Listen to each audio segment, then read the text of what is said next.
Welcome back to The Word on Woodward, presented by Rehmann. Empower your purpose with Rehmann. I'm your host, Carley Johnson, to be joined soon by my dear friend, Art Regner, of course. Catch us every Tuesday and Thursday from noon to 2. Next week, we will be on just Tuesday, with Thursday being Thanksgiving. And be sure to like, subscribe, and turn on live notifications so you don't miss a single second of The Word on Woodward. Danielle Bruce, is still out moving into her new home, so continue to send her well wishes as she settles in. She sent me a picture. She did decorate for Christmas before Thanksgiving. On today's show, we will be joined by Dan Dickerson shortly, and we'll have interviews with MLB.com's Jason Beck, Ansar Khan of MLive, and four-time Stanley Cup winner and Fox Sports Detroit analyst Larry Murphy. And now let's get into the Big Three presented by Chevrolet. But before we do, let's bring in the lovely Art Regner. How's it going, Art? Well, I don't know what to say. I'm speechless. You know, your dear friend, lovely. I mean, all of it's true, of course, but right? Yeah. Don't tell me things I already know about myself, Carly. But I will say this. I have actually talked to Daniela. She's staining away. And she's staying up late. You know, she actually made it to 11 o'clock, which for her is really, really good. But she did fall asleep at 9 o'clock last night. Pardon me? Mm-hmm. I said, yeah, Daniela goes to bed early. Early is not the word for it. I mean, early. It's like I would check into that. But anyway, I'm looking forward to it. I'm really, really psyched. I'm very, very psyched. I've got a feeling here that sooner or later, Detroit will be known, as they were back at 1932, as the City of Champions. Yes, and with that, let's talk first, before we get into the Big Three, about the NBA draft last night, where we know that the Pistons drafted 3 players in the first round and made a few trades. So, Art, I know you were talking about it, but is the future bright with Troy Weaver as the GM? Well, you know, it's really interesting. The reason why I say that, it does appear that the Tigers, the Red Wings, and the Pistons are all kind of in that rebuild mode in both. What he did last night was amazing. You know, I mean, everyone talks about, you know, Killian Hayes and Isaiah Stewart, and I think it's Sadiq Beeve. But, you know, those guys are all great. A point guard, a center, a power forward. But then with the 38th pick, the Utah Jazz sent Saban Lee, who's a guard from Vandy, who scores a wealth of points. I mean, so they have 4 really legitimate guys here that can make an impact. And, you know, hey, Luke Kennard, sorry, buddy. I mean, you were always rumored to be going out of town. How many times was Luke Kennard mentioned in a rumor to be, you know, shipped out? Well, they find, you know, unfortunately, but he's playing for the LA Clippers. I'm sure Blake Griffin can give him all the hot spots to go in LA. So, you know, so he'll be fine. But I've been really impressed. Troy Weaver was a guy that the Pistons had targeted and wanted as his GM. He was known as a behind-the-scenes guy, drafted a lot of players, had a real eye for talent. And, you know, when we say eye for talent, you know, it's easy if you have the first pick overall, you know, most of the time to draft somebody unless it's Darko. But aside from that, you know, usually those guys kind of, you know, make it. But it's the diamonds in the rough, and Troy Weaver seems to be one of those guys. So I'm really, really excited about the Pistons. I really like this draft. I like the maneuvering. You know, it's only 2 rounds, but to get 3 number 1 picks, and then, you know, to trade for Saban Lee, 38th overall. So they've got, out of the top 38 players, 4 of them are potential Detroit Pistons. I think all 4 of them make this club. I mean, new general manager, he probably wants his guys. So, bam. Let's go. Red, white, and blue. Red, white, and blue. Pistons all the way, baby. Yes, I love it. I love the enthusiasm. Detroit basketball. I have some Pistons stuff around here, too, someplace. My man Mason, though. Love that guy. Yeah. See, Art doesn't only know about the Red Wings and the Tigers. It's all Detroit sports. He can talk about any sport, any athlete. You name it, Art knows everything about it. He's a walking encyclopedia. But let's head into the Big Three, with our first topic being the Baseball Hall of Fame ballot that has been released. We have former Tigers players Torrey Hunter and Gary Sheffield, who are both on the ballot. It's exciting. Congrats to them. That's just a great, just even be on the ballot. I mean, that's a very, very great accomplishment as an athlete. But we know these guys had amazing careers. But what makes them Hall of Famers? Well, I'll tell you what, Torrey Hunter was a complete player. Offense, defense, I mean, he could do it all. I think he should go in the Hall of Fame just because of him falling into the Boston bullpen when Big Pappy hit that grand slam home run in the playoffs many years ago, and that Boston cop was just sitting there cheering as he was all mangled on the ground there. But anyway, I mean, Torrey Hunter is, he's a good teammate. He's a class guy. He's just a great ball player. He gets it done. He's one of those guys that when the situation called for a big moment, Torrey Hunter delivered more times than not. I mean, a long-time Minnesota Twin, long-time California Angel or Los Angeles Angels of Anaheim or whatever the hell they're calling themselves these days, and then obviously being a Detroit Tiger. So, I really think that Torrey Hunter, he came to Detroit at a time, settled this club down, good veteran presence. Whether he's a Hall of Famer, I can't figure the Hall of Fame out. Lou Whitaker only made it on the first ballot, and that was it. And he has one of the best WARs for a second baseman in professional baseball history. Their criteria is all over the place. And that's because you have to remember, the Baseball Writers Association of America, which Pat Caputo, our dear friend who's been on Wild before, really good buddy of mine, they think they're God's gift to everything. I don't know, you go into the press box and all the Baseball Writers of Association of America, we'll have our press pass on, has a little tiger on it, your media affiliation, not the Baseball Writers of America. They have their badge on because, hey, I'm part of the Baseball Writers of America. So who can figure out their criteria? I really can't. There's guys that should be in the Hall of Fame, like Lou Whitaker, that aren't. And that leads me to Gary Sheffield, who I believe for his generation, he is one of the best hitters of all time.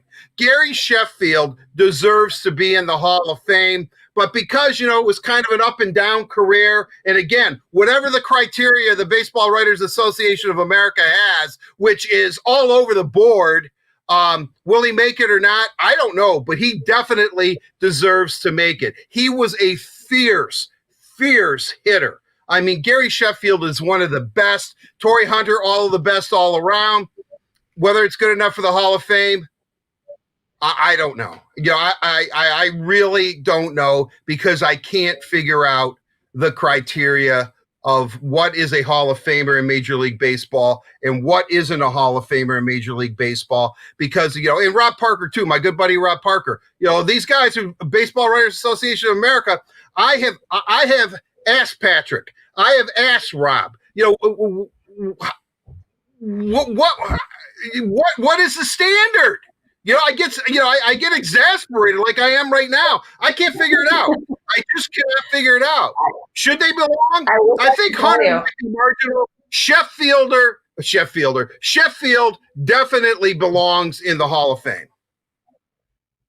Love it. And it's really cool. We got to talk to Torrey Hunter maybe about a month or two ago. He came on to our team meeting and gave us some words of wisdom. A very, very well-spoken guy. So best of luck to he and Gary Sheffield. All right, I can tell you want to say something. It was a Hall of Fame performance, Carly. Him addressing him behind the scenes addressing our motley crew. It was great. It was great. Crazy team we've got over here. All right, now it's time for the second topic, NHL Hall of Fame weekend. Despite the postponement of this year's Hockey Hall of Fame induction ceremony, the Hall did something really cool. They held a virtual enshrinement to reveal the plaques of the inductees. It's awesome to see them try to still make this moment special during the pandemic. And of course, as we know, we have former Red Wings player Marian Hossa and former Red Wings general manager, our friend Kenny Holland, in this year's class. Huge, huge congrats to them. I know it's well-deserved. Well, it definitely is. I mean, usually at this time in Toronto, they have their Hall of Fame weekend. I think it's the second full weekend in November. And it begins on a Friday, and then they have the culmination is a live induction ceremony on Monday night, which I watch, virtually every year. Each inductee gives a speech. It's really a great time. And, certainly they're all deserving. Doug Wilson was a great player. Kevin Lowe, of course, we know what Hossa does. Jerome McGinley was somebody that I pined for to be a Red Wing. Jerome McGinley playing in Detroit. He would be mayor of Detroit today if Jerome McGinley played in Detroit. He's that great a guy. He's that popular of a guy. And I know that this Detroit community would have embraced Jerome McGinley. And I know a few times I thought that they were on the verge of actually trading for him. But what can you say about Kenny Holland?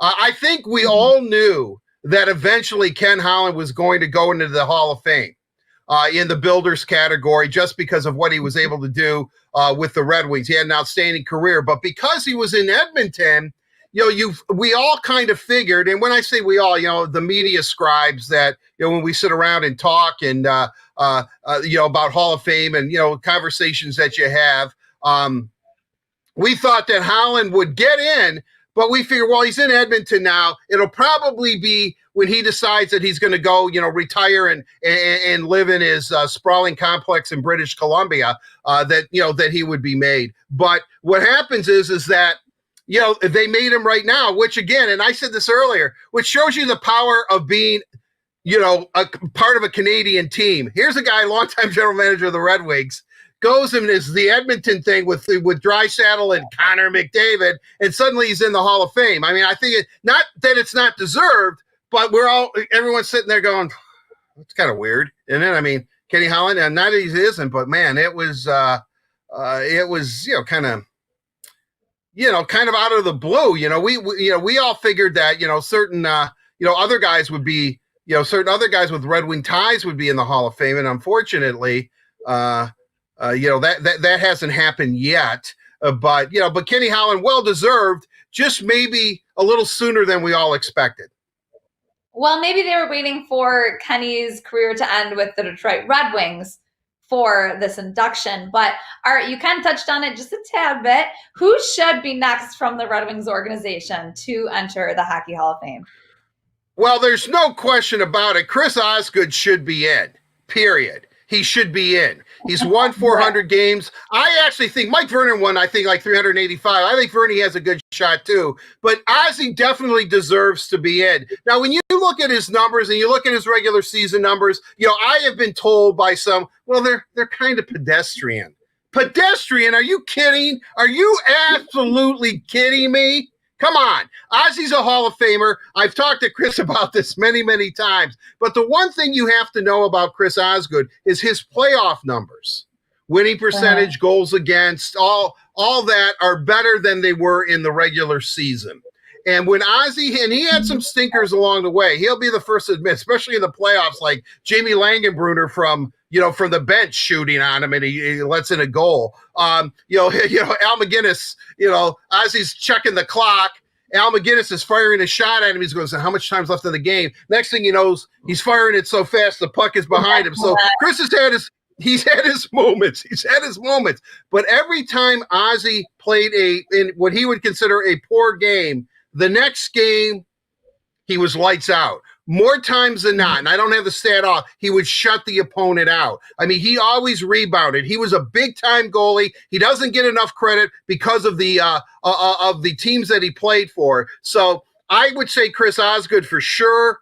Curtis Joseph, who played here, I know Kenny Cal talked about it. I think he should be in the Hall of Fame too. And a guy that we're going to be debating here on down the road, the next 4 or 5 years here on the Word on Woodward is going to be Henrik Zetterberg, because I think that, Z, I have heard again, well, he's kind of marginal. All right, let me say this for you guys that think that Henrik Zetterberg is a marginal candidate for the Hockey Hall of Fame. Talk to Sidney Crosby, the god of Canadian hockey right now. Talk to Sidney Crosby, and let's see if he doesn't think that Henrik Zetterberg is a Hall of Famer. Because guess what? Sidney Crosby would definitely, begrudgingly, but he would definitely say, Z-Man, as we call him, Z-Man is definitely a Hall of Famer. He belongs in the Hall of Fame. Pavel Datsyuk, I think the Magic Man's a shoo-in, obviously. There's but I would say Ozzy, with really top Red Wings ties, Datsuk Shuen. I can't see how the Magic Man's going to be left out. Whenever he stops playing, what is he? He's like 75 now and still playing in Russia for his hometown team. Datsuk, Zetterberg, and Ozzy. I would like to see those be the three next Red Wings. And I would also like to see Marguerite Norris, as we talked about last show. And I think Mrs. I think Mr. I's in the Hall of Fame. I don't think Mrs. I's in the Hall of Fame. She definitely belongs in the Hall of Fame. Yeah. Two ladies with Detroit ties, both of them in ownership. Marguerite Norris, Marian Illich, both of them belong in the Hall of Fame, as well as those players. Couldn't agree more. I asked you for one person. You gave me 5, I think. Sorry, Carly. Sorry, I'm all fired up today, and I've only had one cup of coffee, so let me settle myself down. Caffeine works the opposite way against me. Simmer down. All right. I love riled up coffee art. We are going to get into the third topic of the big 3, which is March Madness sadness. We know after, I'm sure, much deliberation, the NCAA Men's Basketball Committee announced they are relocating the championship to Indianapolis to help enhance the safety and well-being of the event during this pandemic. Of course, it makes sense, Art, that no games will be played at Little Caesars Arena, but it's a bummer. It makes sense. Again, if they're trying to contain this, it's a weird time going right now to help stop the spread of COVID. But again, a bummer that we won't see it at LCA. Well, if we're trying to contain it, it's almost debatable at this point. I mean, I think some states are trying to contain it, but I'm not going to get all political on everybody. With that said, it is going to come back in 2024. We should have a vaccine that's workable and viable. We should all be vaccinated by that time, which is great. I mean, it's kind of sad because as great a hockey arena as Little Caesars is, and it is, it's a great venue. But watching basketball there is just as invigorating, shall I say. And and what's great about that is obviously it's an economic boon to the city. You're going to have teams from all over the country, descend on Detroit, and to have Little Caesars Arena, one of the crown jewels of arenas, as the venue. It really is a crown jewel for Detroit, as I said. So I'm looking forward to it. I'm certainly a little bit disappointed. It looks like Indianapolis, which seems to get everything. I mean, they get the Big Ten football championship game. And I'm not going to get on that. But why isn't the Big Ten football championship game played at Ford Field once in a while? After all, we have 2 Big Ten teams in this, granted, the way both of them are playing this year, it's kind of debatable if they're Big Ten teams or not. But I'm just saying, I mean, come on. Give some love to Ford Field. Give some Ford to Little Caesars Arena, too. Little Caesars Arena, though, everyone knows that it's a great place. Woo! You have had a lot of coffee this morning. But I should mention that the headquarters cup and a half. Is in Indianapolis. Pardon me? What did you say? They get a lot of those events. Yes, they did. Well, they're supposed to have the Frozen Four too. They were supposed to have the Frozen Four. A lot of things have gotten canceled, but a lot of people. Little Caesars Arena is on the radar for major events, as it should be, and that's good. Give Ford Field a little bit of love too before they rip it down and make something else. All right. I should note that the March Madness Regional should be back in Detroit 2021. Fingers crossed, everything runs smoothly. That's it for the Big 3, which is brought to you by our friends at Chevy. Chevy cares, and that is why Chevy Clean dealers are committed to using enhanced vehicle cleaning measures with CDC-approved cleansers before delivering your vehicle after purchase or service. When you're ready, you can find new roads with confidence. And with that, it is time for the mailbag presented by Little Caesars, where we will be joined by where everyone's favorite Tigers announcer, Dan Dickerson, will be joining us. The people's favorite Tigers announcer was where I was trying to go with that. He's my all-time favorite. Thank you, Art. Thank you so much for joining us, Double B. Good to see you guys. Good Back to outside see you as today, well. Art. I was going and you brought a little buddy behind you there too, right in the corner. Perfect shot, framed really well. No, the other side. Other side. Come here, bud. Make your debut on the WoW. Better. Oh, we have two. Oh, we got two. Man. We got two. The ratings just shot up for this show. Viewership is at an all-time high. We got Dan Dickerson and two dogs. But with that, Dan, we got this first question for you from Stu from Taylor, who asks, the hot stove has been quiet except for some trade rumors. Should we be getting excited over any rumored available players like Clint Frazier, Josh Hader, or Trevor Story?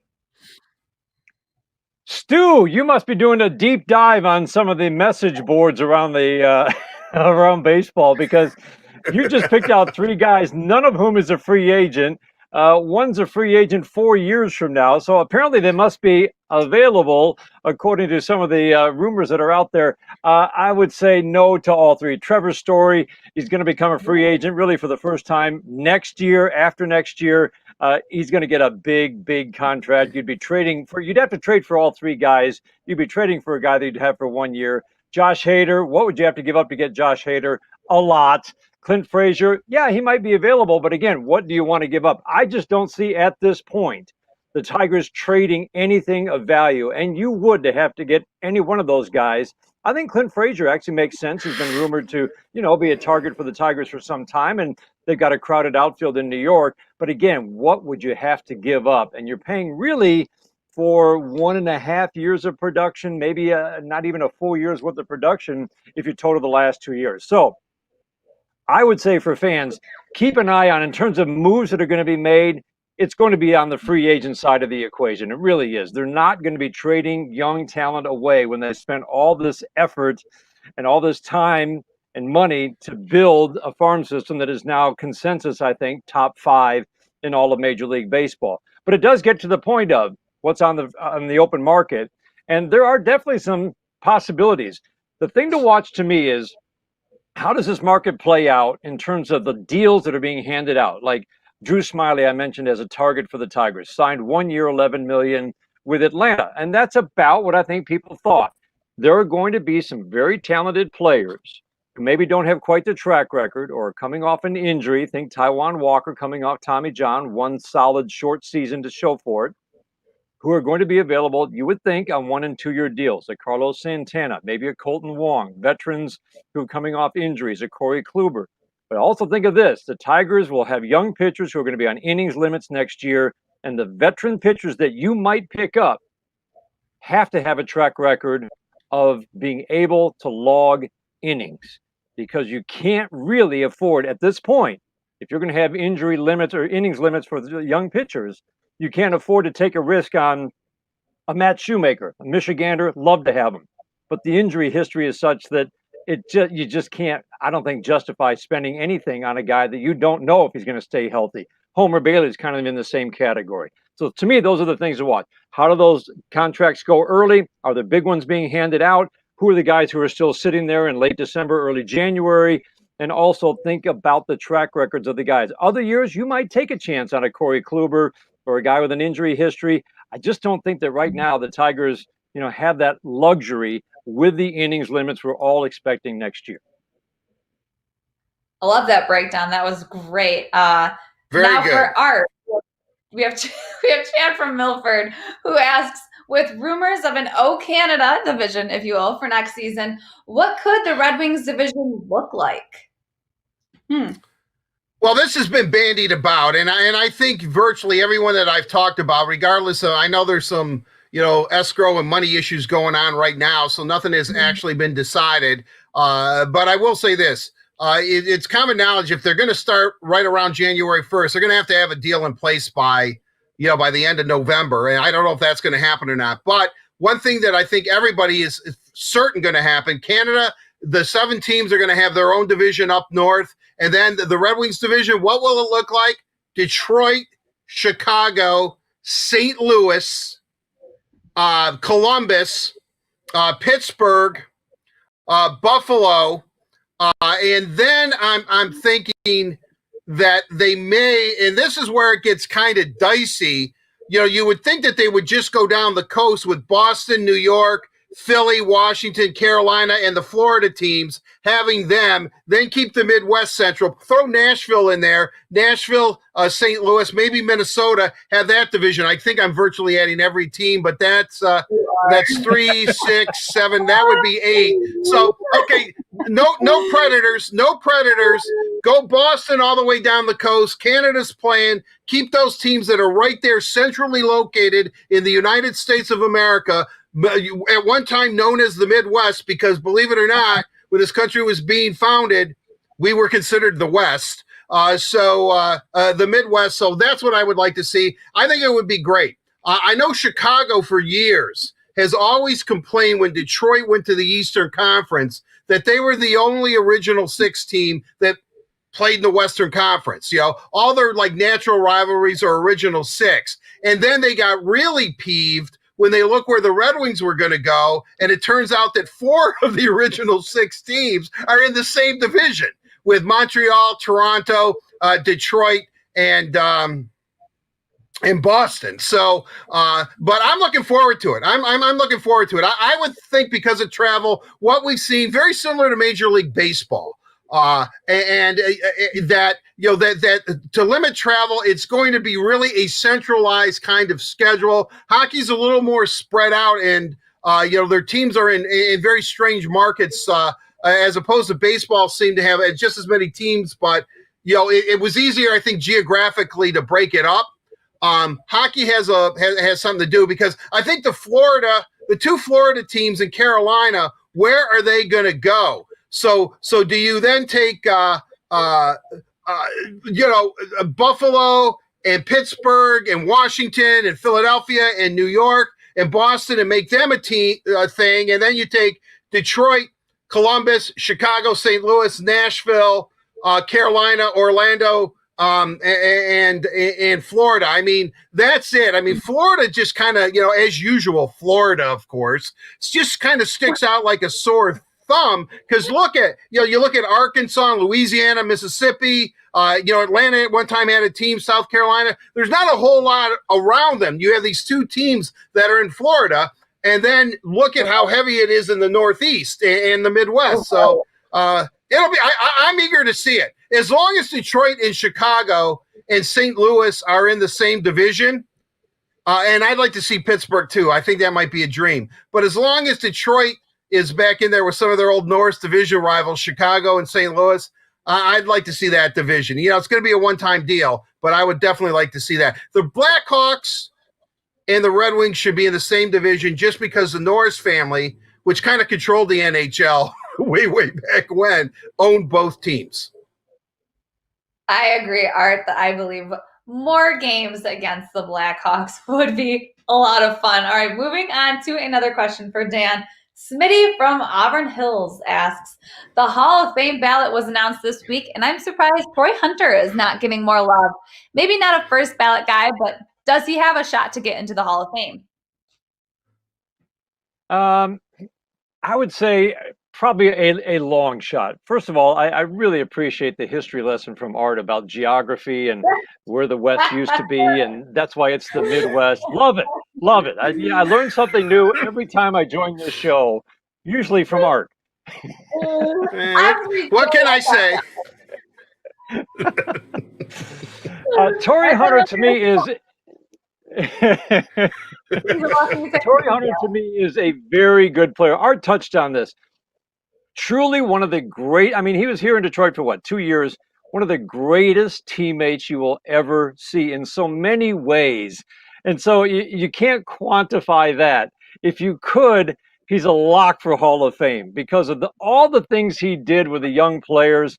Just take a simple thing like the bus ride from the airport in whatever city you're flying into to the hotel. Torrey Hunter had he had a shtick that he would do on the bus with the players. And it was just those leadership qualities and the ability to bring people together that were just off the charts. Now, in terms of a player, the highlight you're watching here, Art touched on it. He always seemed to deliver big hits when you needed it. How many times did he rob a Tigers player of a home run at the Metrodome in Minneapolis? Impossible to judge a fly ball there, but he did it all the time. 350 career home runs, almost 200 stolen bases, 9 Gold Gloves. He had a really good career. I just don't think it's quite at the Hall of Fame level. There are those, you can go on Baseball Reference and see the Hall of Fame standards that they have in terms of, okay, where among center fielders does he stand in terms of his peak period, the JAWS program that Jay Jaffe has set up. He's pretty below, the standard for a Hall of Famer. He's in terms of some of the standards that people have gotten in on Baseball References, blue ink, gray ink, and black ink, leaderboards, which just tell you how many times he led the league in certain key categories. He doesn't show up. But that doesn't mean he didn't have a great career. He had a great career. I just think he's a little shy of Hall of Fame standards. Okay. I like that honest answer. But Dan, we were talking about earlier with he is a very well-spoken person, like a very inspirational, easy guy to talk to.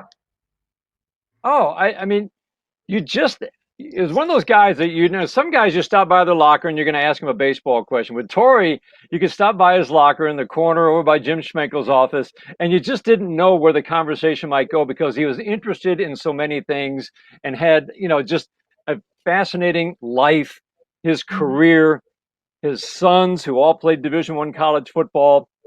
I loved talking to the guy. He was always willing to talk. And I just loved having him on the team. It's amazing that it was only 2 years because it felt like a lot longer. It's kind of how I feel about Art, never know where the conversation is going to go. You know what? In all fairness to me, I don't know where it's going to go either. So, I mean, we're all in the same boat there. I love it. That's great. And last but not least, one more question for both of you. I'll go to Art first and then you, Dan. This is my favorite question, not going to lie. It's very unrelated to sports, but Patricia from Howell wants to know, this won't be settled ever, but let's start the debate now. What is the best non-turkey food at Thanksgiving? Hashtag ride or die, it's pie. That's great, Art. Well, pumpkin. A well-crafted and well-made pumpkin pie is absolutely delicious, as we know. Stuffing, I guess, would still almost, if it was made in the bird, would probably be considered part of the turkey dinner. Mashed potatoes. I think you think? Okay, well, I think we know where Double D's going to go. What do I like? Because it grosses people out, and I've always been a big fan of it. And I always loved to do it when I was a little kid. We'd set up the big dining room table, and we'd have all the relatives over. Many of whom unfortunately now have passed away. But I was a little boy, and then I would always want to get the can opener, and I would take it and I would open up those cranberries, and then just like shake the can out where the cranberries would come out as one big thing, like a Jell-O mold, and they would shake, and then it was packed in so tight. It was packed in so tight that you could see the outline of the can in the cranberries. 9 out of 10 of my relatives were like, "Ooh, Catherine, my mom, ooh, I can't eat that. Where are the berries, like the mashed up stuff, which we also had." And then I would sit there with the knife and I would cut it up into like 8 little slices, round slices. I love it. I think by far my favorite food is those cranberries, jelly cranberries in a can. Just the sound they make. I can hear it right now. You open it up, you have to shake it, and then all of a sudden it goes, and then it all comes out there, and then it's just like it's sitting there shaking, and you can see the outline of the can in the cranberries, and they're delicious. They're absolutely delicious. That is my favorite non-turkey food. Well, I don't know how you're going to follow that, Dan, but what is your favorite non-turkey food at Thanksgiving? Just a real quick follow-up, if I may. Art, is there a particular brand that you feel stands above all the others in the artificial cranberry glue? Well, and hopefully maybe they can do a special sponsorship in next Tuesday's special Thanksgiving show. Yeah, right. I would say Ocean. Oh, I think it's Ocean Spray. I think Ocean Spray. I think that's the one. All right. Just wanted to clarify because I'm never going to eat it, but I just thought for those who might. Oh, come on. Everybody's had to have like cranberry jello or whatever the hell it's called. I mean, really. But the best part is shaking it out and then just watching my relatives were just like horrified at this thing. Look at Dan's dogs want some. They're demanding Double D, get us canned cranberries. I would exactly say that's a good thing that dogs want to eat the same thing you want to eat, Art, but to each their own. Dan, hopefully it's better. All right, as Art correctly surmised, I'm going right to, first of all, my wife's stuffing. Lorianne makes this incredible stuffing. And the thing that I like is it's got a little history behind it. It's her grandmother's stuffing that she has tweaked through the years that all they want really, the turkey, that's great, that's nice. But no, give me that stuffing. I mean, you eat it literally when she's making it. She'll give me a little bowl. And then on Thanksgiving, the days after, you're eating leftover turkey, but you're eating leftover stuffing with a little bit of dressing on top. Delicious. Oh, now, go ahead, Art. I got one more. No, I just want to ask you something, Double D, really quickly. You know, you and I are basically the same age. Wasn't turkey, when we were growing up, once a year food at Thanksgiving? I mean, you had it. Everybody made this big thing about turkey. Oh, we're having turkey. You would eat it, and then you wouldn't eat it until the next Thanksgiving. I mean, it wasn't like it is today. Turkey has advanced beyond belief. It was not a standard meat that is part of the American diet today. Turkey was a very, very honed-in Thanksgiving meal, and that was it. Forget it. No more turkey. You know, Christmas, it was like ham probably. Easter was probably ham too. Ham's really big in America. But turkey was... But turkey was a one-time deal, and now it has evolved into this, this meat, like, ground turkey, all kinds of turkey. But back then, when Dan and I were coming up, stuffing, minors. We were coming up in the ranks. It's from little boys when Dan was a little Double D and I was a little Art, and we were growing up. We always looked forward to Thanksgiving because it was the only time of the year that we ate turkey, or at least in my house. Sorry, Dan, I didn't mean to throw you off. Oh, that's all right. Turkey and the Lions. They went together, right? Turkey and the Lions. That was right. Unfortunately, after the Lions, I'll still remember the one of the first overtime games in NFL history. One of the first overtime games in NFL history was the Lions and the Bears on Thanksgiving Day. And I can remember this. I can remember it like it was yesterday. I can remember right where I was. Right where I was. I mean, I got like right in front of the TV practically. I was going to watch overtime, and I was sitting there, and everybody to drink. It was over. Everybody's in 6 seconds the game was over because Chicago returned the overtime kickoff back for a touchdown. Boom. That pretty much sums up the Lions and Thanksgiving right there. I mean, I'm sure interest couldn't have been higher for the Lions and watching that overtime, because overtime was a brand new thing. There weren't many. And again, it could have been the first overtime game the Lions ever played, which would be appropriate that they would give up on the kickoff, they'd give up a touchdown. 93-yard. Yes. 93-yard touchdown remembers. Return. Oh, God.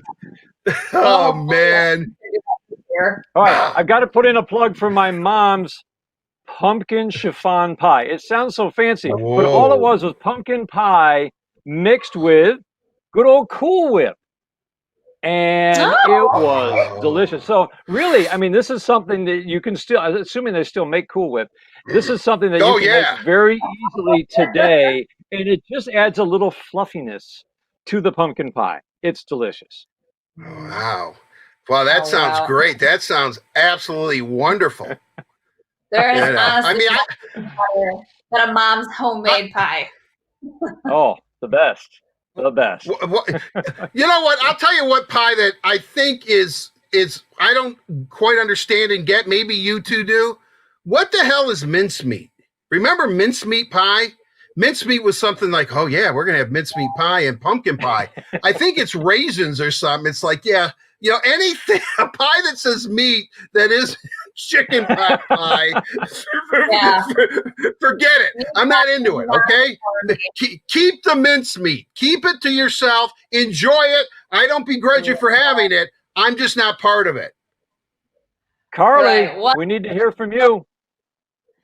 For me, okay, that's hard. See, I'm weird with my Thanksgiving dinner. I like to mix it. Can't be weirder than art. I get so much crap for this. I like turkey, dip it in the mashed potatoes, and then put it in the corn. But that's all I'll eat. That, and I love my mom makes green beans with bell peppers and sliced almonds. I don't know, it's Yum. odd. And not a lot of people good. like, but man, I will take a fork to the bowl. I always get in trouble. Mom's like, you know how hard it is to cut green beans? It takes up so much time.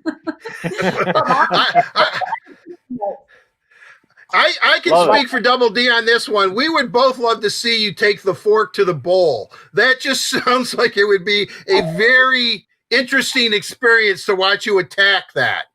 Nothing ladylike about it because I don't just like, grab the whole corn sticking out, not cute. But now that I'm hungry, we're going to wrap up the mailbag. Dee Dee, thank you so much for joining us. Have a wonderful Thanksgiving. All right, you too, guys. Thanks, Dan.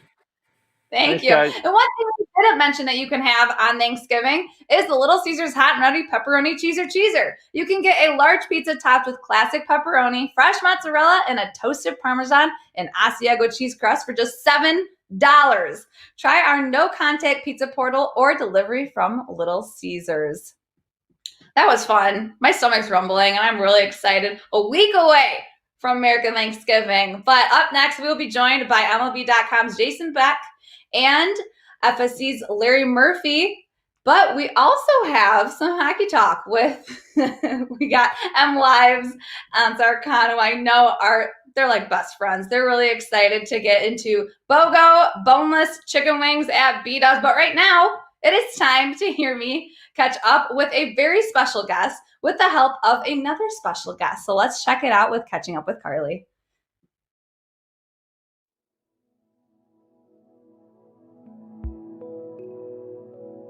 Hey, Red Wings fans. Today we are joined by Blake Beers, who is a 12-year-old from Grosse Pointe Woods, Michigan. Hi, Blake. How's it going? Good. How are you? Very good. Very good. And we have Mrs. Beers here as well. Hi, everyone. Love it. All right. Last year, Blake, you got to do something pretty cool with the Detroit Red Wings. Can you tell us about that? I was asked by the American Cancer Society and the Detroit Red Wings to drop the puck at the Hockey Fights Cancer game with my friend Jake. Amazing. And what was going through your mind when you were out there on the ice? I was kind of scared. Well, you didn't slip. It was amazing. It was a great night. So we're very happy to catch up with you now. And Mrs. Beers, can you tell us a little bit about Blake's journey with cancer? Sure.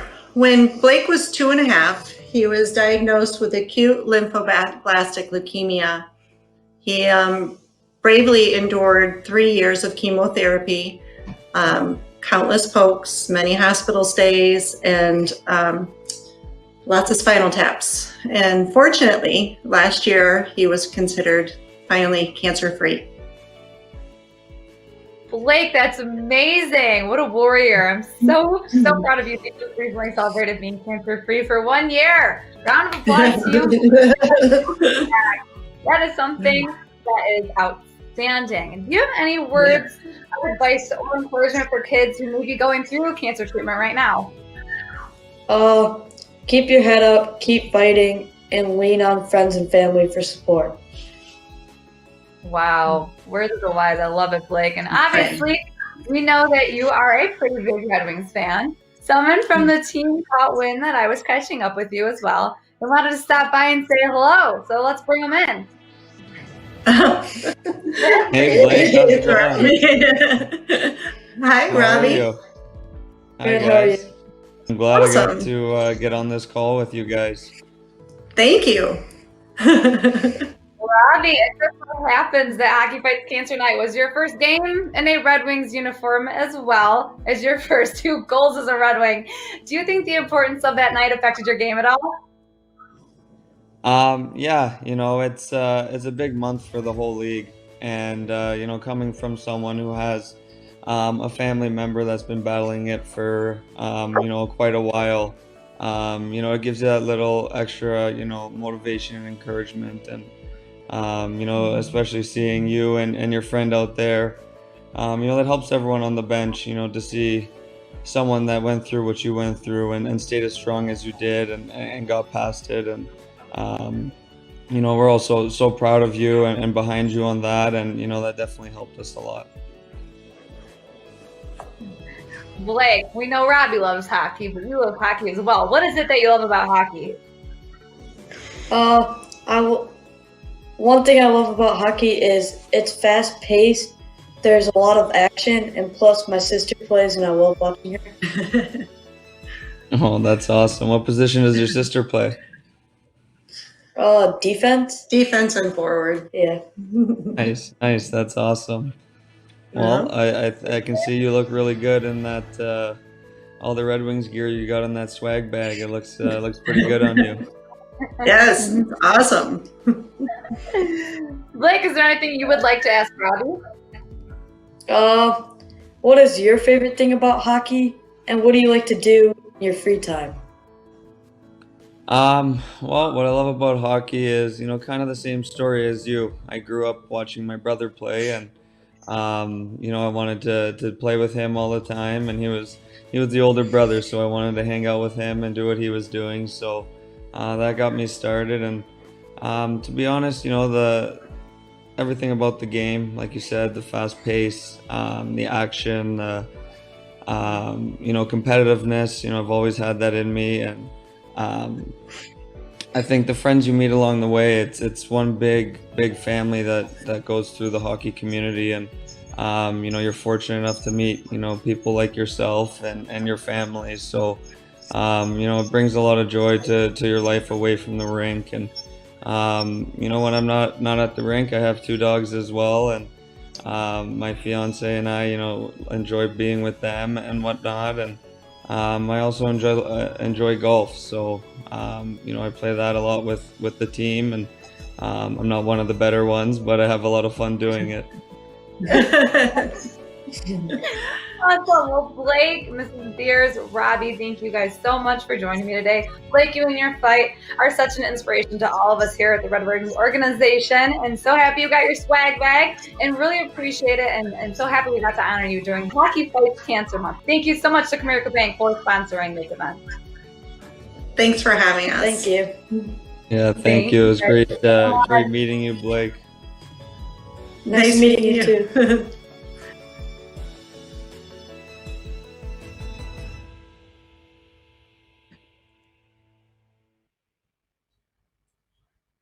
That was so amazing to film and very cool watching it playback. Thank you so much to Blake and Robbie. And if you'd like to check out more information or donate to the American Cancer Society, visit DetroitRedWings.com/HockeyFightsCancer. Art, you've been around for Hockey Fights Cancer Month for quite some time now. What is your favorite part about it? You know what I really like is that the Red Wings have a luncheon where all kinds of cancer survivors, cancer patients of all ages, from children all the way up to adults, they go watch a practice. Then there's a lunch, and then they go that night to the Red Wing game, watch the Red Wings play.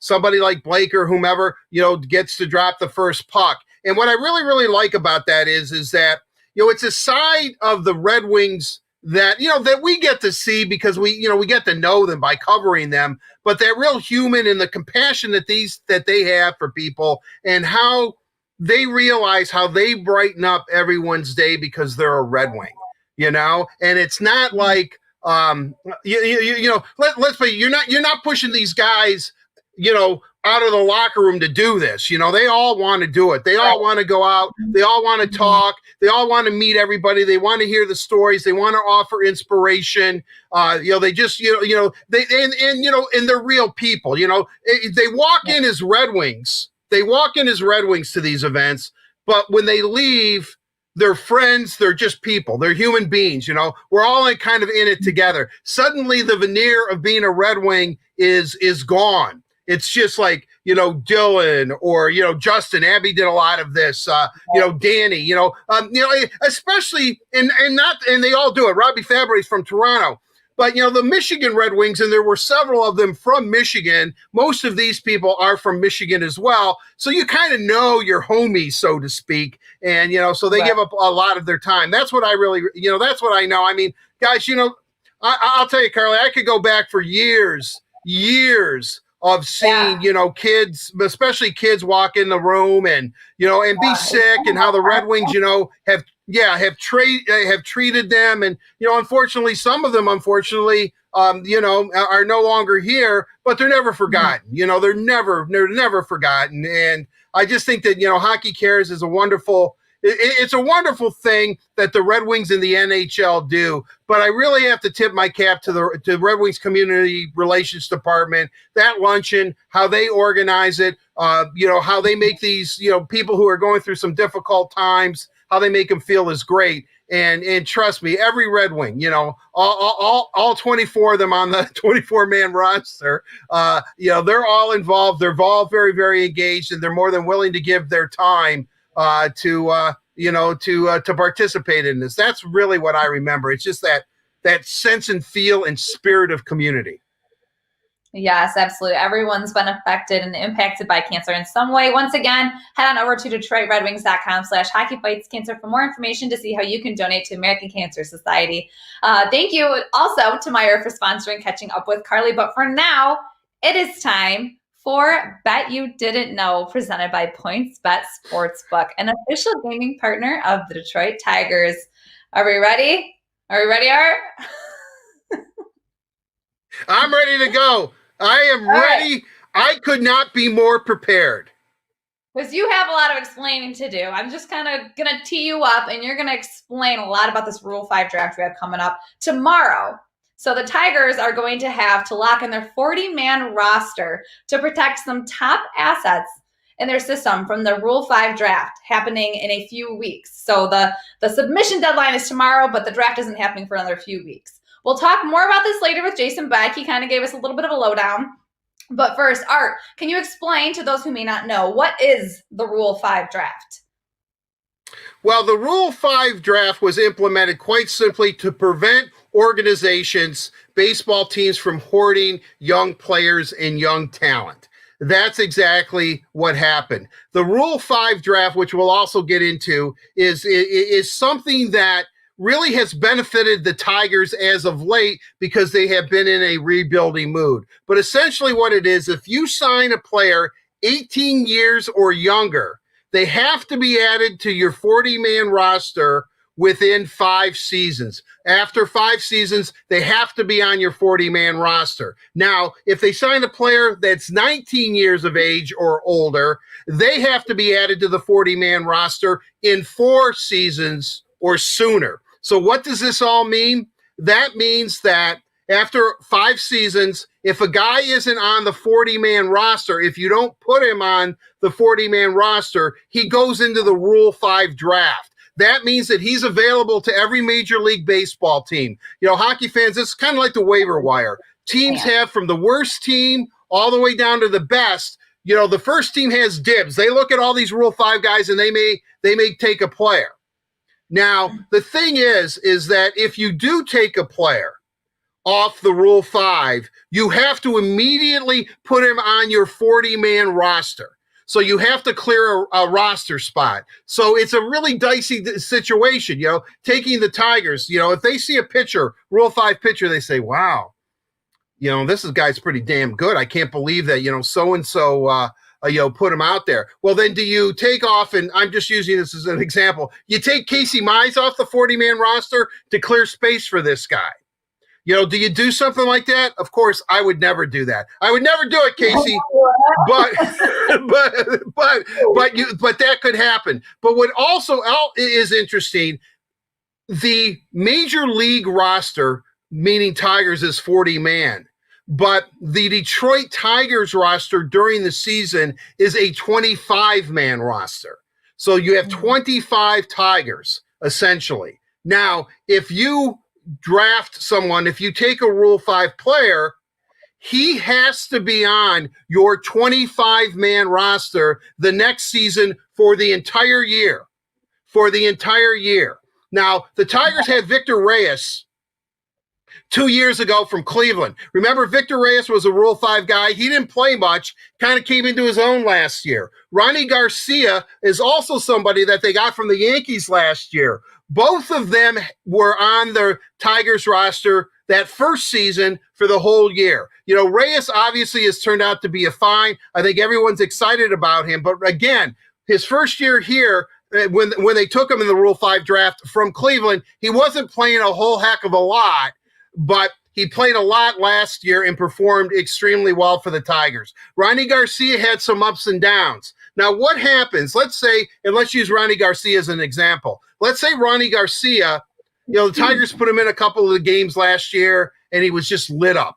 Just boom, boom, boom, boom, boom. Well, he's on your 25-man roster, and you're sitting there thinking, God, expanded playoffs. We got a shot here. But we have to be better. Ronnie Garcia has to be better. So there's the difficult decision, because if you take him off your 25-man roster, he doesn't go, in this case, to Toledo. Let's say you have to return him to the New York Yankees. He goes back to the team that you grabbed him from. So, or you drafted him from. So Garcia was a Yankee. Tigers took him Rule 5. Now, the thing why this impacts, and Jason Beck will get into this, is that, and I think this is a good sign for the Tigers. The Tigers have now acquired such a wealth of talent where now their Major League Baseball, has rated their farm system second best in baseball. They're not going to be able to put everybody on the 40-man roster. It's impossible. So they're going to have some difficult decisions to make tomorrow, because there's going to be some pretty darn good baseball players that are going to be Rule 5 candidates, who are going to be in that Rule 5 draft. So don't be surprised. Usually the Tigers, and I'm not saying that they won't this year either in Rule 5, usually they take Rule 5 players. They don't lose anybody. This could be the year where they actually lose somebody, because their farm system is so plentiful right now, and they've replenished it. They may, they may not take anybody Rule 5, but they may lose somebody. I know. Hopefully that makes sense, Carly.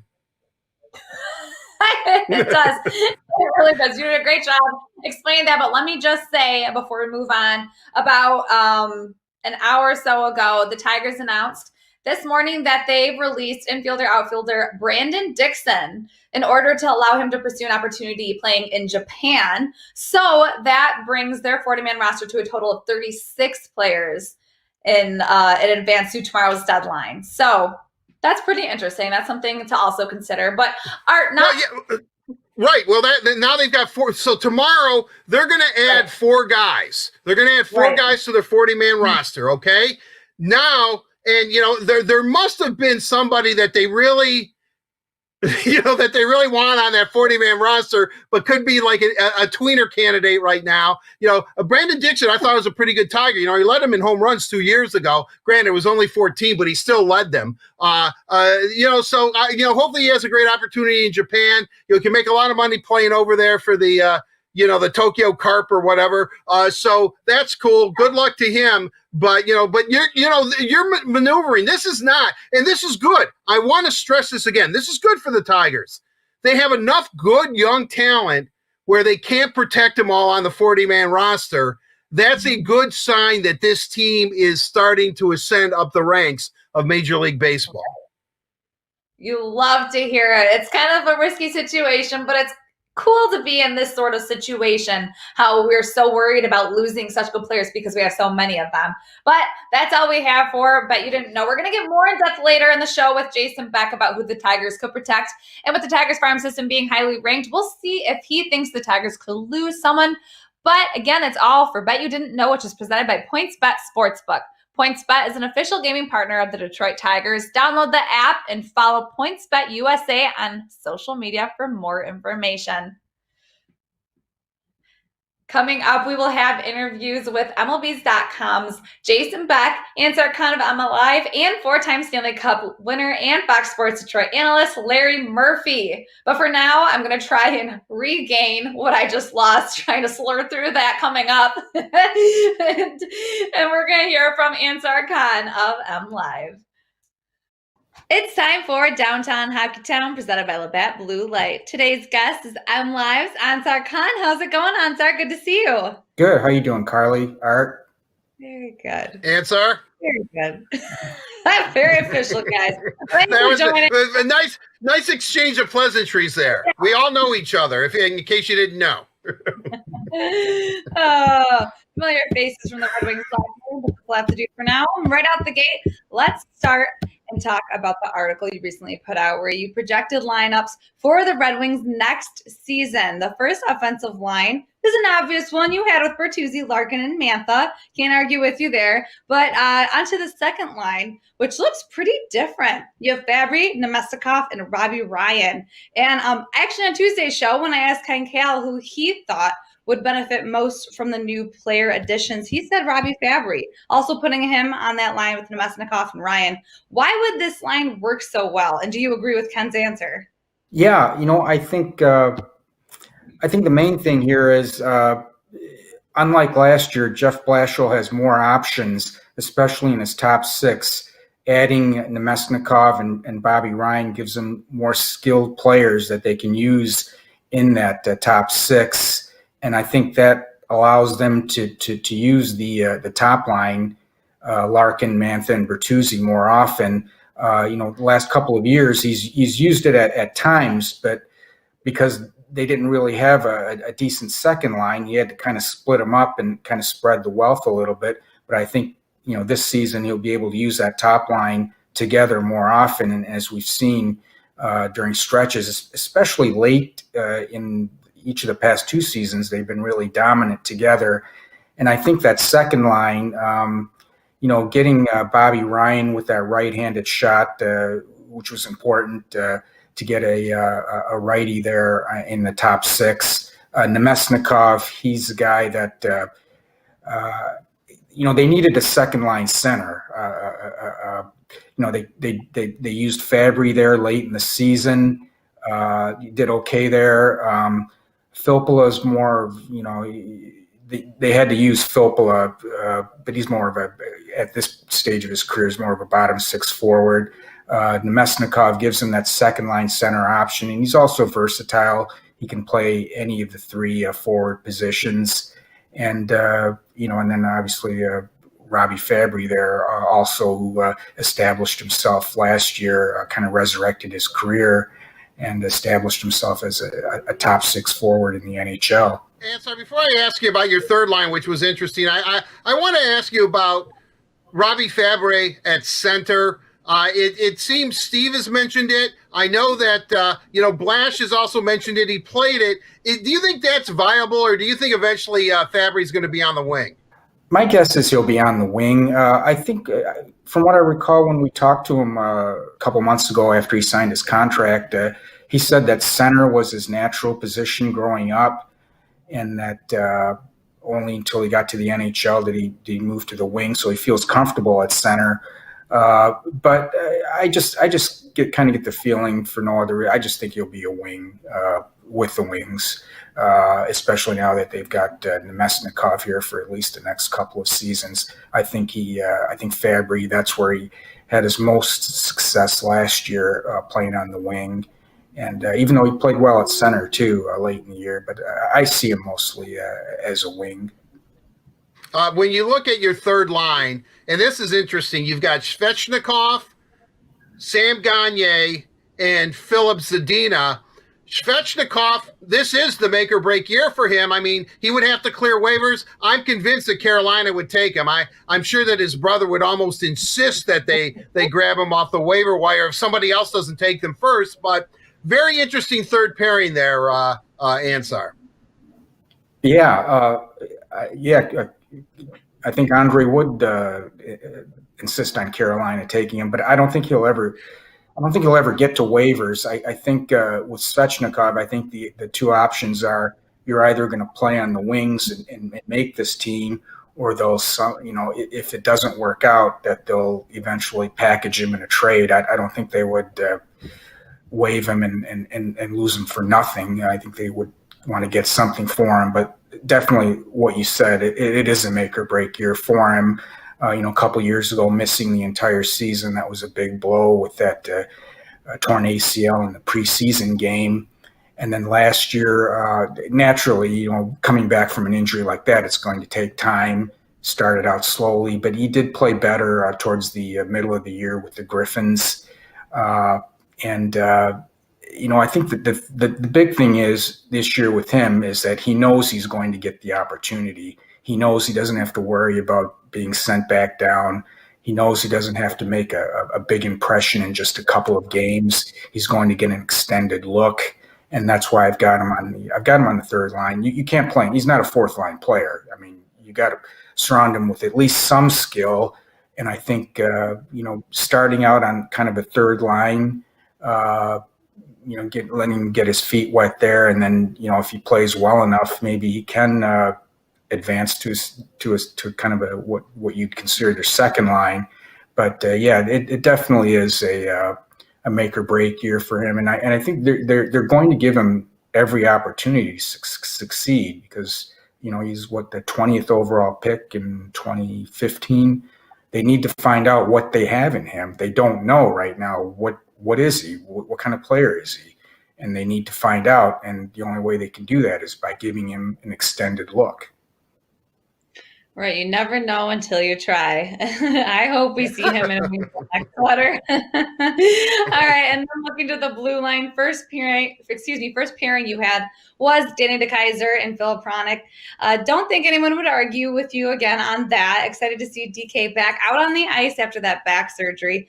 And a second pairing, looking like new Red Wing Mark Stahl and Patrick Nemec. And then on the third line, a pair of free agents that you paired up, John Merrill and Troy Stetcher. What was the thought process behind matching these guys up? Well, it's starting with the first pairing. Obviously, DeKeyser coming back. He only played 8 games last year, and you almost kind of forget about him a little bit. But he has been, he's one of the longest-serving Red Wings. He's a guy that logs a lot of minutes. Plays against other teams' top lines, so he's certainly natural for the top pairing, and he'll probably lead the team. I'm sure he'll lead the team in minutes played. Hronek, a guy that was probably given too much last year simply because they had so many injuries on defense that they had to overplay him. I think he averaged more than 23 minutes a game in his first full NHL season. Which is a little bit too much for him. But I think pairing him, he's a little bit more offensive-minded. He's struggled at times defensively, but he's learning. And pairing him with DeKeyser kind of gives you that safety net, kind of gives you a more of a safe guy, defensive guy in DeKeyser, and a more risk-taking, rushing guy in Hronek. And both of those guys will log more than 20 minutes a game, big minute guys. And then the second pairing, two defensive-minded guys, veterans, Stahl and Nemeth, guys that you can trust out there. I think Blashill can trust to put that pairing out there against other teams' top lines. They've got a lot of experience. And then with the third pairing, new guys, Merrill and Stetcher.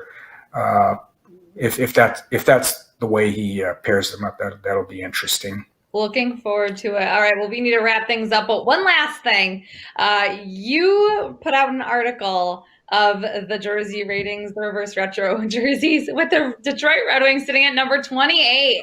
What would you have done differently? Have to ask.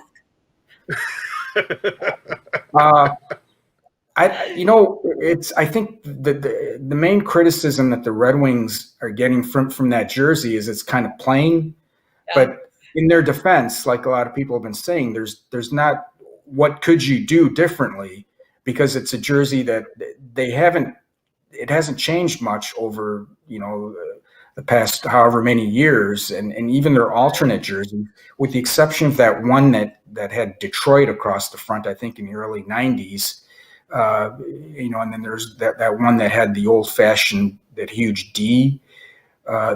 They haven't altered it. They haven't needed to. There's no need to alter it. So, as far as what they could have done differently, I think I might have done. Certainly, I wouldn't have changed the logo. They could have gone with an old-fashioned logo, which they've done, I think, before in Winter Classic.